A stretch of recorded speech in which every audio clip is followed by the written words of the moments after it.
frente, nosso irmão pastor Wagner José, e hoje nosso querido amigo, nós tivemos a oportunidade de estudar juntos, não de formarmos juntos, mas estudamos aí alguns anos juntos e caminhamos juntos no seminário e também fora do seminário, agora que o nosso irmão Wagner pastoreia uma igreja do nosso presbitério, a Igreja Presbiteriana do Novo Mundo, muitos conhecem, e também atualmente secretário executivo do nosso presbitério. Bênção do Senhor, homem de Deus, ele está com a sua família, que ele vai apresentar logo mais, mas eu gostaria de fazer mais uma oração por ele, e deixo a palavra com ele para as apresentações, e também para que Deus fale por intermédio dele aos nossos corações. Pai, te louvo, ó Deus, pela vida do Wagner, e eu te peço, ó Deus, em nome de Jesus, como já pedi, ó Deus, que a tua palavra fale poderosamente aos nossos corações. Senhor, use o teu servo, como o Senhor, ó Deus, tem usado. Muito obrigado pela presença dele, pela sua família aqui conosco nesta noite. Nós te louvamos e te agradecemos em nome de Jesus. Amém. Deus abençoe, fica à vontade. Obrigado, meu irmão. Bom, irmãos, boa noite, graça e paz. O Jones não falou aqui, né? Que ele me colocou lá na secretaria executiva, né? Passou o bastão mesmo. E a gente está lá, ele está me ajudando, viu, meus irmãos? Meus irmãos, como disse, olha quem está ali, rapaz. Bênção, meu irmão, Deus te abençoe. Muito bom te ver aqui. Estou aqui com minha família, né, meus irmãos? Estou aqui com a doutora Maíra, minha esposa, meus dois filhos, Rafael Teodoro e Mateus Teodoro. E muito alegres de estar aqui, porque Deus tem me dado o presente de frequentemente visitar esse lugar. Estava no caminho vindo para cá, Jones, lembrando que eu estive aqui quando estava Rafael, eu estive aqui quando estava Marcelo, um tempo, parece que o Marcelo esteve aqui, né? E estive aqui quando o Jones, né? Se eu não me engano, acho que foram esses que passaram por aqui, né? Na Igreja Presbiteriana Nova Aliança. E é muito bom, porque toda vez que eu venho, eu me coloco diante de um milagre. Porque eu creio que essas são as grandes obras que o Senhor disse que a gente faria. Ajuntamento de pessoas em nome dEle, glorificando, adorando. E cada vez que eu venho aqui, eu vejo que o milagre continua a acontecer. Isso é muito maravilhoso. Deus abençoe os irmãos. E fico honrado com o convite do reverendo Jones. Como ele já disse aqui, irmãos de caminhada no ministério, no estudo. Eu fui um aluno fora de tempo, por alguns motivos particulares, tive que fazer uma grade especial do curso. Essa particularidade estava aqui entre nós agora, louvando a Deus, que é um dos meus meninos, que nasceu bem no comecinho do seminário, e eu tive que trancar o seminário para ter um tempo para a gente se organizar. Mas, pela graça de Deus, a gente continua se encontrando como amigos. Vamos fazer aquilo que a gente veio fazer hoje. Ouvir Deus, coisa mais gloriosa e a oportunidade mais gloriosa que temos. Queria te convidar para você abrir sua Bíblia.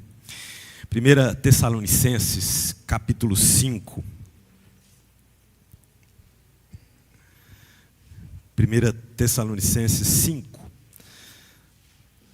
Do verso 1 até o verso 11.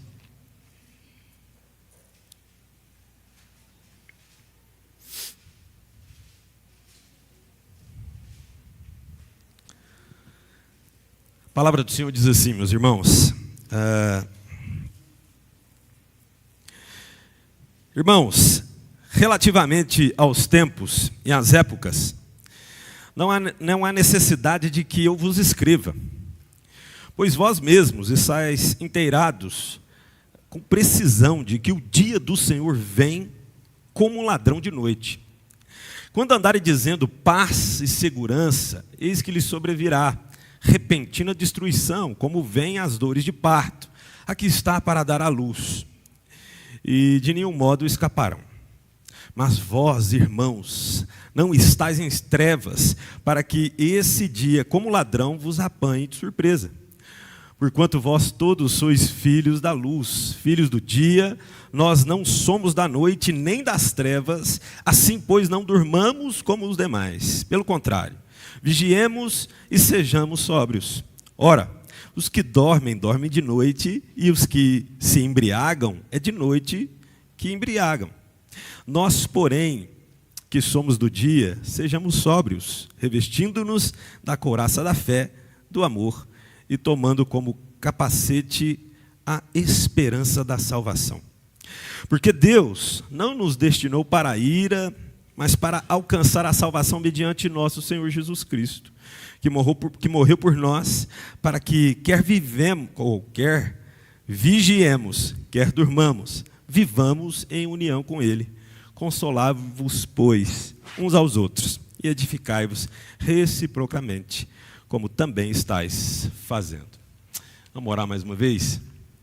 Deus, estamos diante da Tua santa palavra, Senhor Deus, aquilo que é o alicerce da nossa vida, aquilo que nos sustenta, Pai. É o pão, é a água, Senhor Deus, que alimenta todo o sedento do Senhor. Que o Senhor Jesus fale ao nosso coração hoje por meio dessa santa palavra. Que o Senhor esteja aqui, revelando a Tua graça tão abundante, de um Deus que fala com o seu povo diariamente. De um Deus que relembra verdades eternas que são capazes de transformar a vida dos homens. Nós glorificamos o Teu nome nessa noite e pedimos, fale conosco em nome de Jesus. Amém. Irmãos, todas as vezes que eu paro para pensar no quanto a gente fala sobre a segunda volta de Cristo na igreja, eu fico assustado, porque não é muito comum isso. Mensagens que falam do retorno do rei, da volta dele para buscar a igreja, são bastante pequenas, quase que não fazem parte do calendário da igreja. A gente, inclusive, não tem um dia que a gente celebra a volta do Senhor para buscar a igreja. A gente tem a ressurreição, a gente tem um nascimento, mas dificilmente você percebe uma igreja se reunindo para comemorar o fato de que o Senhor vai voltar para nos buscar. E isso chega a ser trazer tristeza para o nosso coração. Quando você olha o calendário da igreja e olha também, com nós pastores, nós temos essa mania, né? Como já dizia o pessoal do segundo ano, né? Nada se cria, tudo se copia.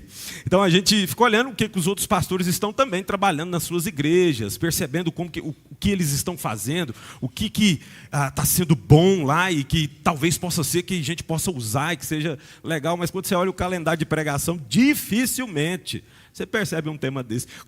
Isso eu percebi esse ano, quando eu participei fiz um discipulado, um curso de catecúmenos, com um pessoal da igreja, e o cara começava a lição falando exatamente isso. Por que a gente não fala da segunda vinda? E aí fui desafiado, inclusive, por uma das pessoas que estava fazendo catecúmenos. Pastor, por que o senhor não prega um dia nisso, falando sobre isso? Eu falei, eu preciso me organizar, de fato, e isso precisa fazer parte do nosso calendário. Porque é maravilhoso pensar, cria no nosso imaginário cristão um monte de circunstâncias, um monte de imagens, coisas que a gente já leu na Bíblia e que a gente fica tentando imaginar como de fato vai ser. Relâmpago, não é? Estrondo. A gente também fica imaginando aquele texto que fala assim, as grávidas vão se encher de pavor, não corram para os montes. A gente fica enaltecendo, a gente fica tentando visualizar, na verdade, o que é de acontecer, o que vai acontecer. Mas precisa ser verdadeiro, a gente fala pouco sobre isso.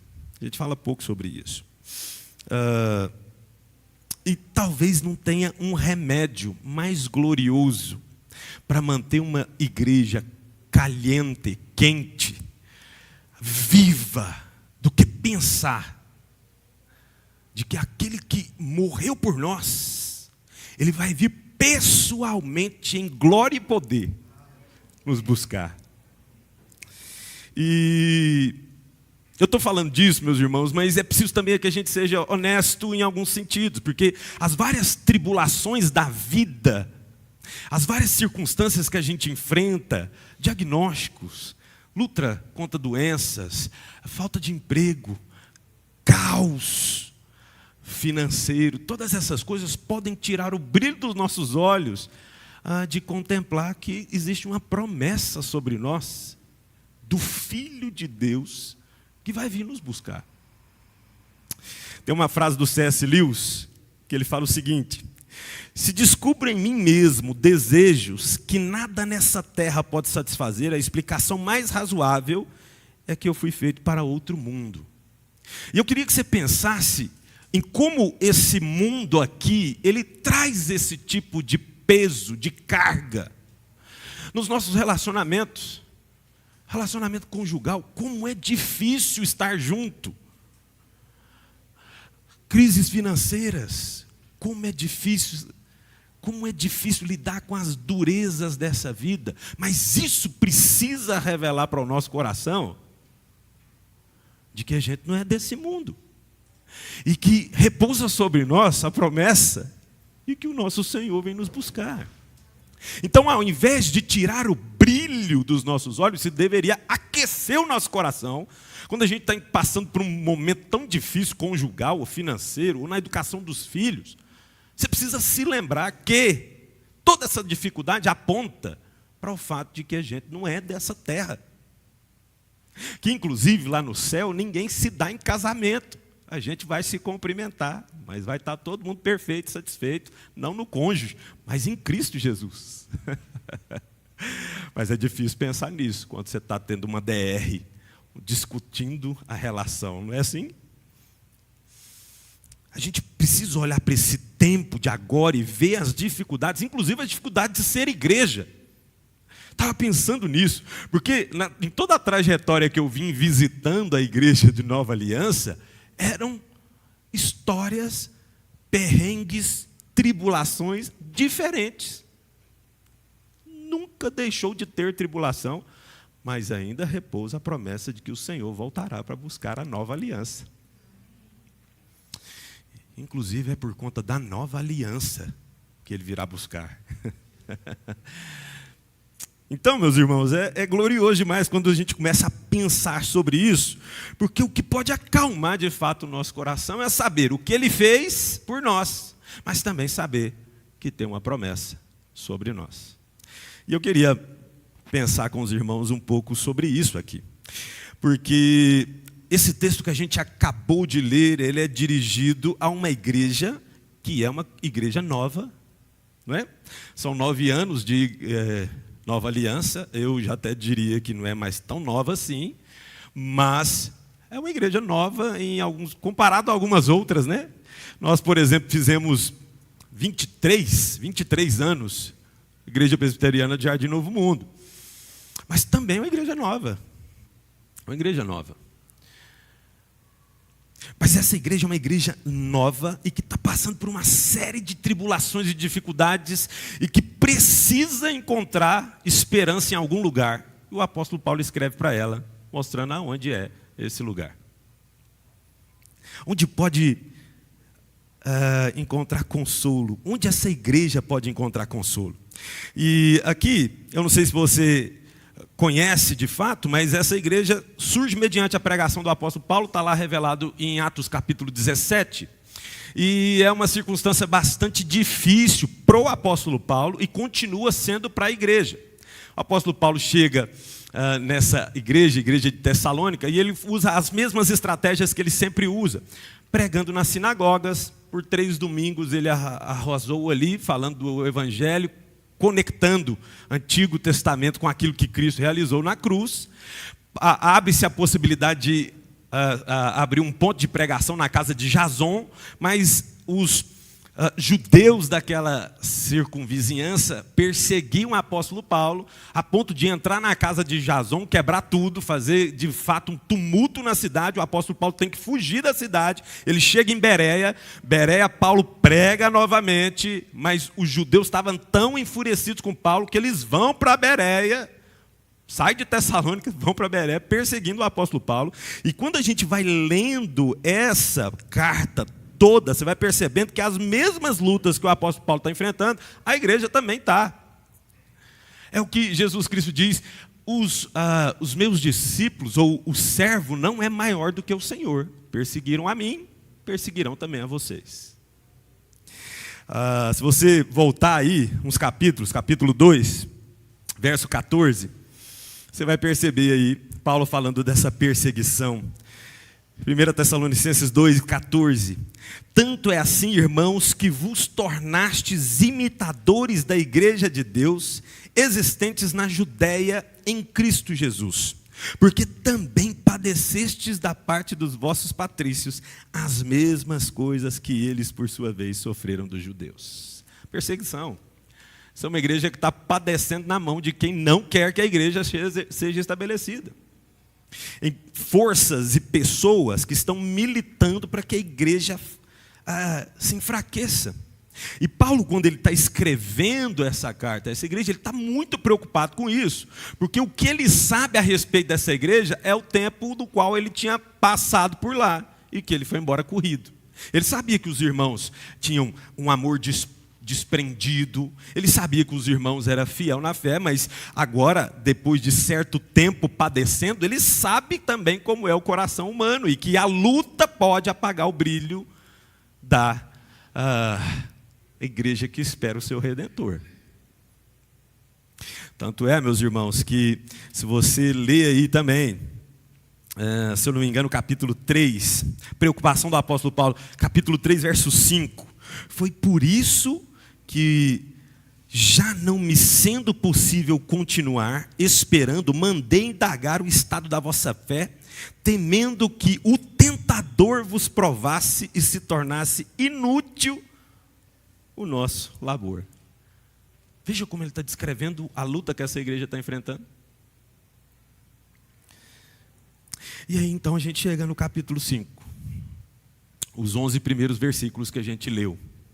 E é onde cirurgicamente Paulo está dizendo: tenham esperança, deleite-se na sublime promessa de que o Senhor vem buscar vocês.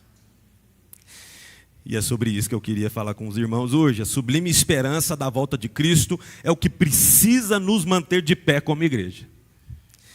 E Paulo fala 3 coisas muito gloriosas aqui que eu queria compartilhar com os irmãos. A primeira coisa que Paulo diz aqui, parece até não descer muito bem aos nossos ouvidos, mas é que não há mais nada a ser dito. Espere o sublime retorno.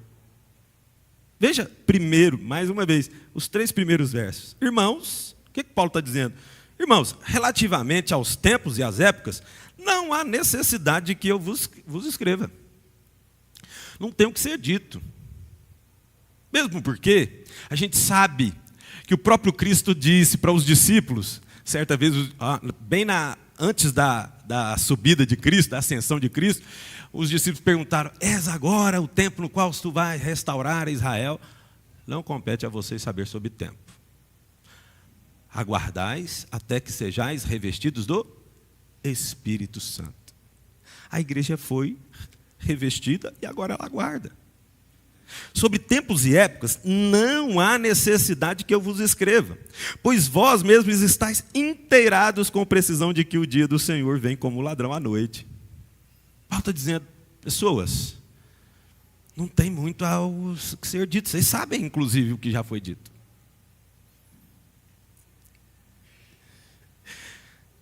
Mas a gente sabe que o sofrimento ele tem o poder de nos levar a questionar as coisas que nós temos certezas dela.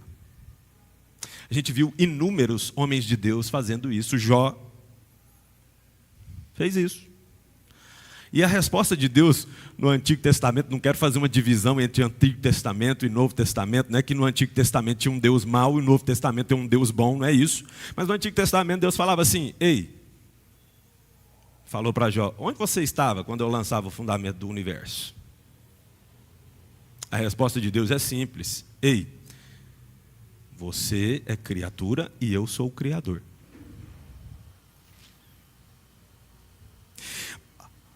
Paulo está dizendo para a igreja: pessoal, vocês já sabem o que foi dito. Vocês já têm esse conhecimento. João Batista: Senhor, és tu aquele que deveria de vir mesmo? Quando ele está lá preso, manda os discípulos. Jesus fala: ei, fala para João, cegos veem, surdos ouvem, paralíticos andam. O sofrimento tem o poder de fazer isso com a gente. Questionar coisas que a gente tem certeza. Preste atenção nisso, meus irmãos, que eu vou dizer para vocês. Quando o sofrimento nos leva a fazer essas perguntas, ele acaba revelando o quanto nós somos falhos, inconstantes e o quanto precisamos ser relembrados que o nosso Deus é supremo e maior do que todas as aflições que possam visitar nosso coração. Somos seres que precisam viver sob a promessa. Somos seres que precisam ser acalentados pela promessa que nos foi feita por um Deus que tudo criou e que realiza grandes coisas, inclusive venceu a morte e prometeu nos resgatar. Mas ainda tem algumas coisas. Por que eu estou falando disso, meus irmãos? Porque, como eu disse para vocês, essa igreja padecia por conta da dura perseguição. Ela padecia porque estava muita gente morrendo e eles não sabiam o que seria desses que morreram. Inclusive, a segunda parte, ou a segunda parte do capítulo 4, Paulo está explicando exatamente. Porque, pessoal, não quer que vocês sejam ignorantes a respeito daqueles que dormem, ou daqueles que morreram no Senhor. De maneira nenhuma a gente vai preceder eles. Pelo contrário, quando o Senhor voltar, eles levantarão. Depois é que nós seremos conduzidos pelo nosso Senhor. Mas essa é uma igreja que está sofrendo com essa situação.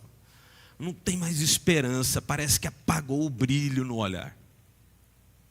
São tantas as dificuldades, são ondas de dificuldades uma atrás da outra, que parece que não vai acabar. E eu tenho certeza que você já deve ter feito essa pergunta alguma vez: Senhor, por que está acontecendo isso comigo?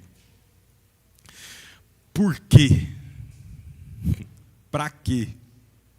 Ou então, como a gente cantou, a gente sabe que quando as dificuldades vêm sobre a nossa vida, é o seu amor cuidando de nós, é o Senhor quem cuida de nós.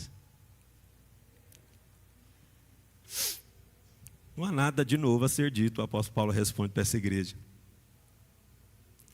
E eu digo para os irmãos que no meio das tribulações o nosso coração, ele nos leva à posição de esperar que Deus fale algo novo, sendo que tudo que tinha para ser dito Ele já disse. Por muitas vezes a gente é enganado pela convicção de que ter fé é sempre esperar que Deus fale algo novo. Mas por várias vezes ter fé é confiar em algo que Deus já disse. Há muitos e muitos anos, inclusive. A gente precisa tomar cuidado com o nosso coração, como igreja, como membros da igreja, como servos de Cristo, para a gente nunca cair nesse engodo de que a gente precisa estar sempre ouvindo algo novo da parte de Deus. Principalmente algo que possa nos trazer esperança, porque o que nos traz esperança já foi dito, como diz o apóstolo Paulo aqui. Vocês estão inteirados sobre esse assunto. Vocês já receberam a promessa. O apóstolo Paulo deixa isso muito claro. Então, na maioria das vezes que a gente passa por essas tribulações, o que a gente precisa não é esperar algo novo, mas ser lembrado de coisas antigas que são imutáveis, que saíram da própria boca de Deus. Palavra do Senhor. E logo em seguida, no verso 3, o apóstolo Paulo parece que muda de assunto de maneira bem brusca, né? Porque agora ele começa a falar daqueles que estão distantes de Deus, alheios a Deus, e que eles estão dando notícias falsas. Paz e segurança, eis que lhes sobrevirá repentina destruição. Tem gente, a igreja de Tessalônica Tessalônica está sofrendo, padecendo a perseguição, gente morrendo, eles estão começando a questionar um monte de coisa, mas tem gente bem próximo deles que estão dizendo: pessoal, está tudo bem, está tudo tranquilo. E o apóstolo Paulo fala: esse pessoal aí vai ser visitado assim como a mulher grávida será visitada com dores. É mais ou menos aquela dinâmica do salmo, do salmista Asaf, que olha para o ímpio e fala: olha, para que a vida dele está melhor do que a nossa. O que está acontecendo? Onde está Deus? Quase resvalaram os meus pés, porque eu olhei para o outro. Paulo está dizendo: não tem nada de novo a ser dito. Vocês já são inteirados sobre o assunto. E para de ficar olhando para quem está dando notícias falsas por aí. O final deles é trágico. Serão visitados com plena certeza, assim como a mulher que está grávida será visitada pela dor do parto. E Paulo ainda acrescenta: de modo nenhum escaparão, finalzinho do verso 3. Contentem-se com aquilo que Deus já disse. Uma segunda coisa, o apóstolo Paulo fala para a gente aqui sobre essa sublime esperança da volta de Cristo. Essa sublime esperança, ela precisa também nos despertar para uma vida cristã ativa. Bem fácil de perceber isso no texto. Mas vós, irmãos, não estáis em trevas, para que esse dia, como ladrão, vos apanhe de surpresa.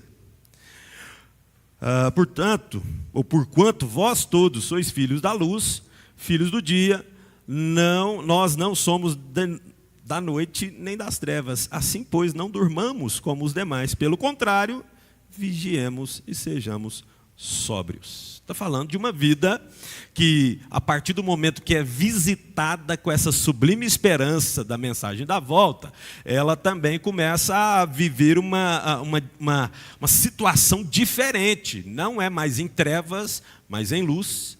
Não é mais de noite, mas é de dia. Não é mais dormindo, mas sóbrios. Está falando para que a igreja comece agora a entender que a sua vida precisa também contemplar a santidade. E por que o apóstolo Paulo está falando disso?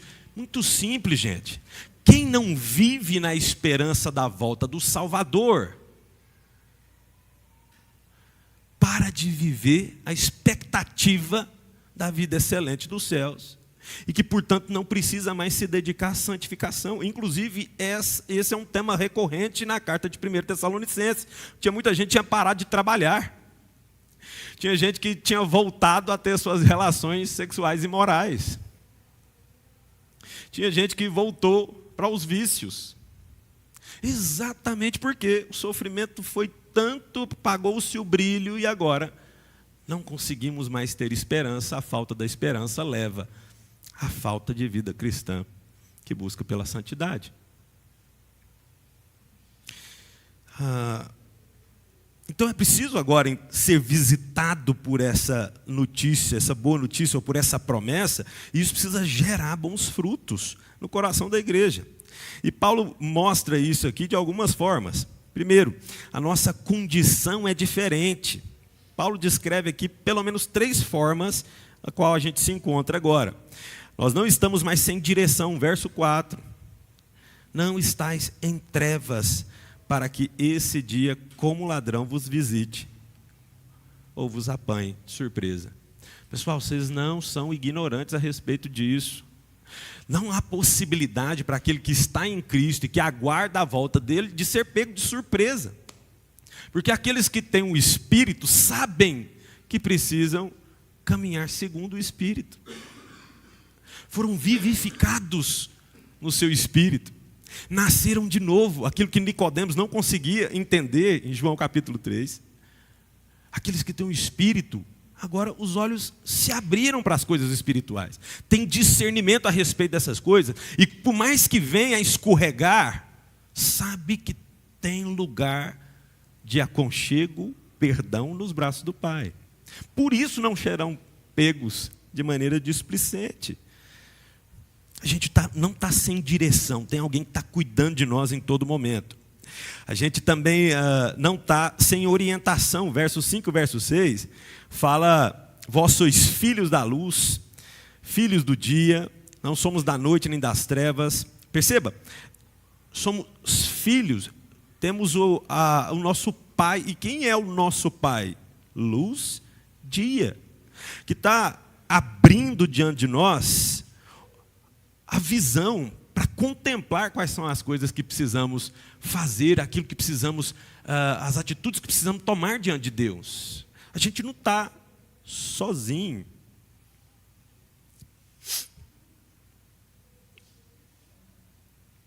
E ainda nesse ponto, não estamos sem o controle. Verso 7 e verso 8. O contraste aqui é os que dormem e os que praticam coisas à noite, contrastando com os que são sóbrios.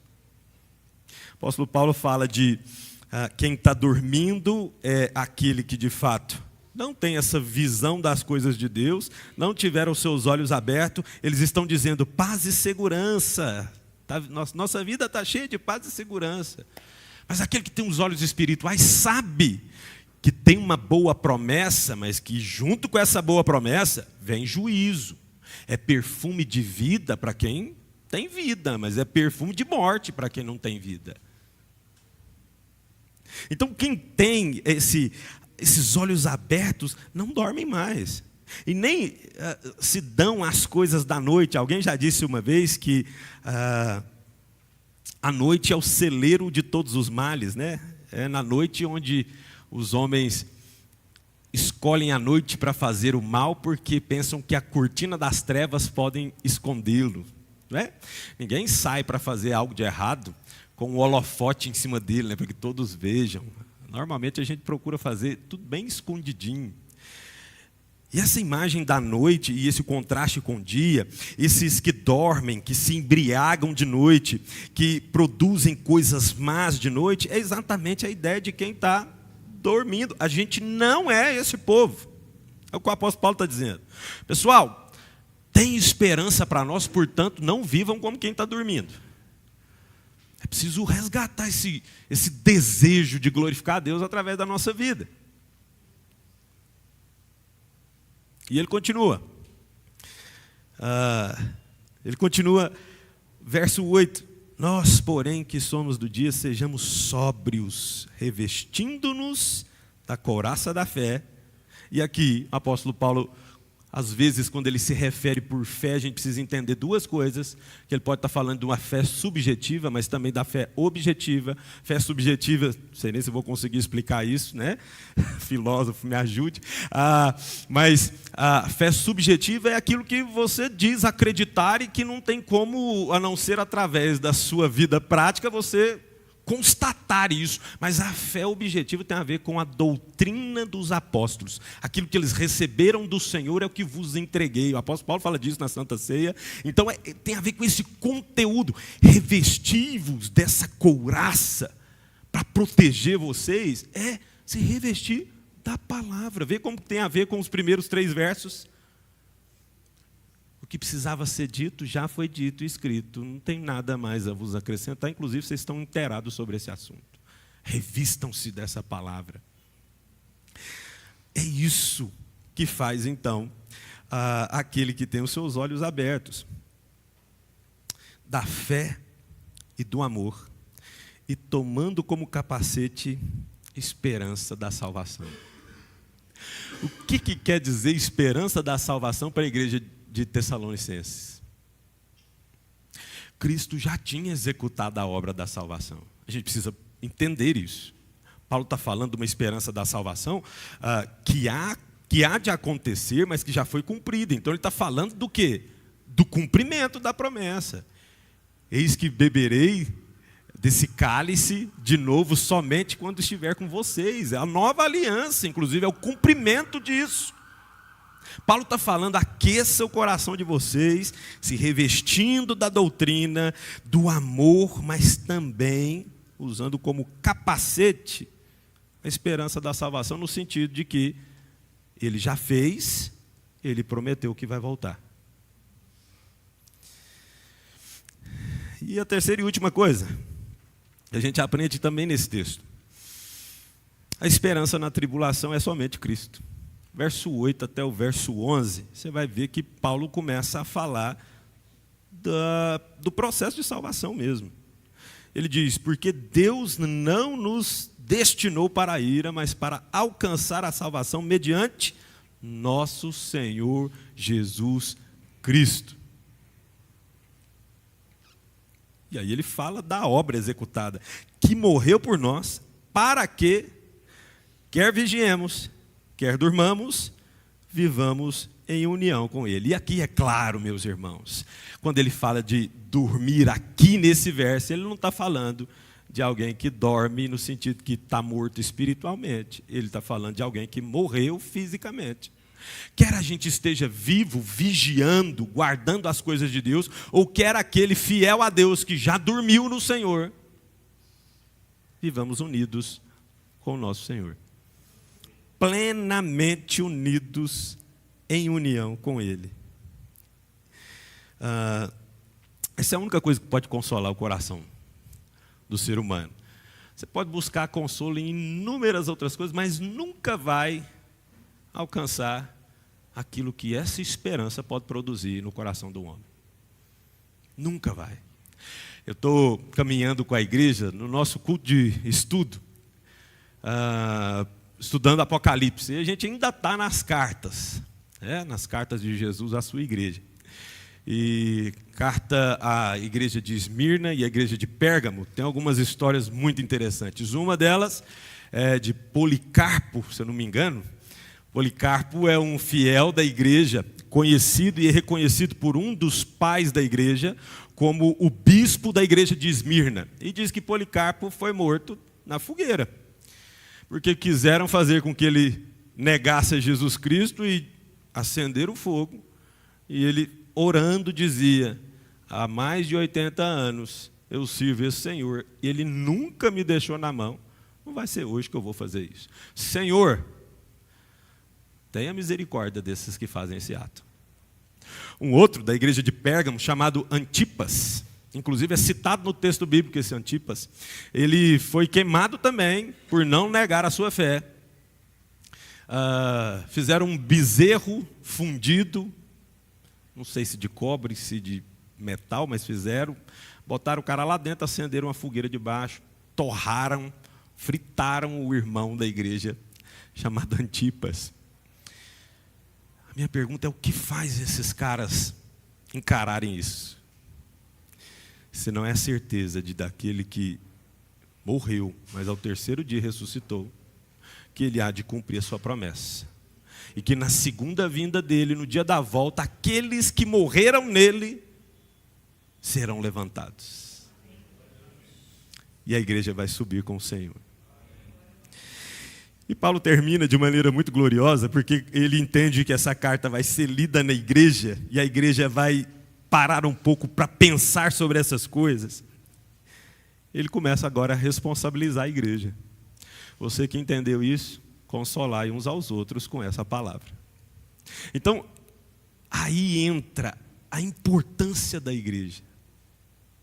Aí entra a sua responsabilidade como aquele que espera e que vê o outro padecendo, perdendo o brilho, e você é o responsável por fazer com que ele volte a brilhar. Você é o responsável por dizer, meu irmão, às vezes eu nem consigo resolver a sua situação, mas vamos orar juntos. Vamos orar juntos. Eu vi os meninos cantando aqui à frente, a minha igreja de origem, tinha isso. Esse momento tão gostoso, de que as crianças vinham à frente, e às vezes sem ensaiar, sem nada, e rolava um show. Porque a gente ama ver os nossos filhos seguindo os caminhos do Senhor, e ama ainda mais quando a igreja promove a oportunidade para que eles façam isso. E eu lembrei de uma escola bíblica dominical que eu fui, ainda seminarista, nós temos uma piada interna no seminário, não sei se o Jones vai lembrar, que às vezes a gente chegava na padaria para comer, e aí sempre tinha um que falava assim, pessoal, hoje a minha esposa só me deu R$2, ou seja, alguém vai ter que pagar a minha conta, A gente usava isso sempre como piada, para a gente se divertir até nas situações ruins. De fato, tinha gente que não tinha para comprar o bolo com o café, né? Mas a gente sempre dava um jeito. E eu lembrando dessa EBD, qual um garoto de 11 anos de idade foi quem me fez brilhar novamente. Aquele dia, não estava muito bem, fui para a escola bíblica dominical e não queria nem olhar na cara de ninguém naquele dia. Você já se sentiu assim na igreja alguma vez? Ou só eu que sou esse malvado pecador, né? E então eu cheguei e sentei lá atrás e o ministro de música, líder da equipe de música, falou assim: abraça seu irmão aí, vamos orar por ele. Eu fechei o olho e falei: não vou ninguém hoje. Eu não estou vendo ninguém. E eu acho que ele olhou para mim, era o único que não queria ninguém. Ele falou: estou falando, aproxima aí. Repetiu de novo com muita ênfase: aproxima do seu irmão. E eu, sabe quando você faz assim? Falei: ele está me observando, não é possível, né? Fechei de novo, falei: não vou. O garoto de 11 anos parou do meu lado.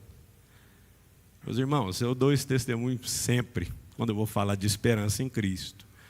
Esse menino de 11 anos falou tudo o que eu precisava escutar.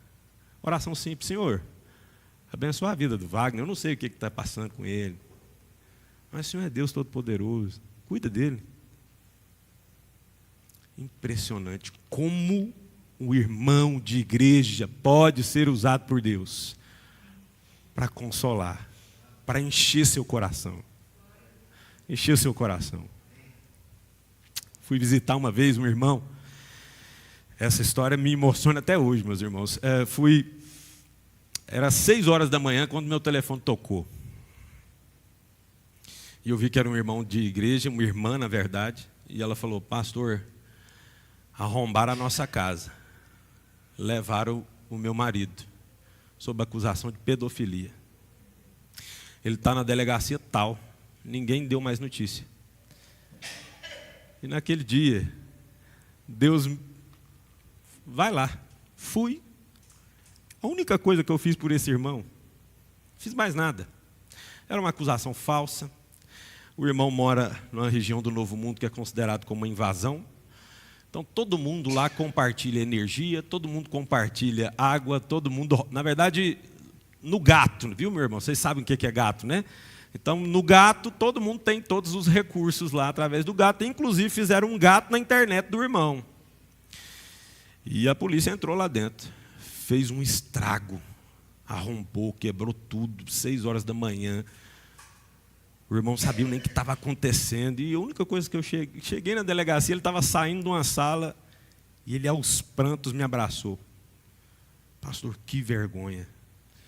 Falei: meu irmão, vergonha de quê? Você não fez nada. A única coisa que eu fiz por esse irmão, nunca mais eu fiz nada por ele. Acho que como pastor eu até fico em falha. Mas não tem um dia que a gente não senta para conversar que ele não fale daquele dia. Pastor, te ver lá foi sossego para o meu coração. Paulo está dizendo: consolai-vos, pois, uns aos outros e edificai-vos reciprocamente, como também estáis fazendo. A igreja já praticava isso, mas diante de tanta tribulação era preciso fazer ainda mais. É preciso continuar fazendo. Mas a gente precisa estar se alimentando de Cristo para a gente ser bênção na vida dos outros. Por isso é tão importante a gente meditar sobre esses assuntos. A segunda volta do Senhor. Isso precisa trazer alegria profunda para o nosso coração. Profunda. Nada nessa terra pode consolar-nos de maneira mais excelente do que a promessa que o Senhor nos fez. De maneira alguma, vocês podem ser arrebatados da minha mão. Os irmãos, não tem nada mais glorioso do que isso. Nada é maior, luta nenhuma é maior do que isso, tribulação nenhuma é maior do que isso. Deixa isso brotar no seu coração de maneira tão gloriosa, que você olhe para as dificuldades e tenha percepção diferente das coisas, entendendo que as dificuldades que você está enfrentando só revelam ainda mais que você é cidadão do reino dos céus. nosso Senhor há de voltar. Quero terminar orando por você. Feche seus olhos. E orando também pela igreja, que, como eu disse, é a igreja que frequentemente eu visito e eu vejo sempre milagres acontecendo. Senhor meu Deus, nós nos colocamos diante do Senhor hoje, com nosso coração aquecido, Senhor Deus, diante dessa grande promessa que o Senhor fez à tua igreja. O Senhor não nos deixaria órfãos, temos o Espírito Santo de Deus do nosso lado, mas também temos a promessa gloriosa de que o Senhor há de nos buscar, Pai. E que as tribulações do tempo presente, ó Senhor Deus, serão infinitamente menores do que a glória que há de ser revelada quando o Senhor nos buscar, quando o Senhor estiver diante de nós. Aquece nosso coração. São 9 anos de história, com plena certeza e convicção. São 9 anos de lutas e batalhas, mas que quando a gente olha para trás, percebemos que vencemos no Senhor. E vencemos e continuamos na esperança, porque o Senhor tem promessa sobre nós. O Senhor tem palavra, Senhor Deus, de vitória sobre a igreja. Nada pode prevalecer. Tribulações podem surgir, dificuldades podem vir, mas a gente permanece na fé de que o nosso Senhor está às portas. Eis que o tempo está terminando. E a palavra do Senhor ainda diz que o Senhor tem abreviado esse tempo, porque se assim não fosse, ninguém resistiria. Que a tua graça, Senhor Deus, que o teu amor, que a promessa do Senhor seja sempre alimento para as nossas vidas, Pai. A gente continuar seguindo em frente com fé, com esperança no Senhor. E que no tempo em que a gente comece a falhar, a fraquejar, que a igreja seja aquela que seja usada para nos fortalecermos. Que as músicas que a gente canta aqui para o Senhor, que os textos que a gente lê, que pregadores sejam usados pelo Senhor para aquecer o nosso coração, Pai. No santo nome de Jesus é que nós oramos. Que seu nome seja glorificado eternamente, ó Deus. Que a graça seja abundante sobre essa igreja.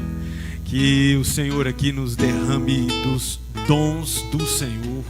E que o maior deles, e o amor, seja pleno nesse lugar, a ponto da gente, Senhor Deus, passar por cima de muitas coisas, porque esse amor é que nos alimenta, nos dá paciência, longanimidade, mansidão, domínio próprio, alegria, Senhor Deus, bondade, benignidade.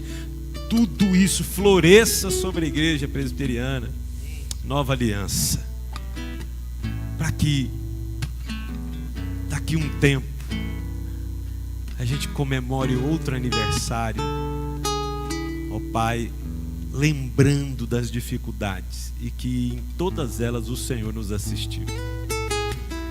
Louvado seja o seu nome, em nome de Jesus é que oramos. Amém.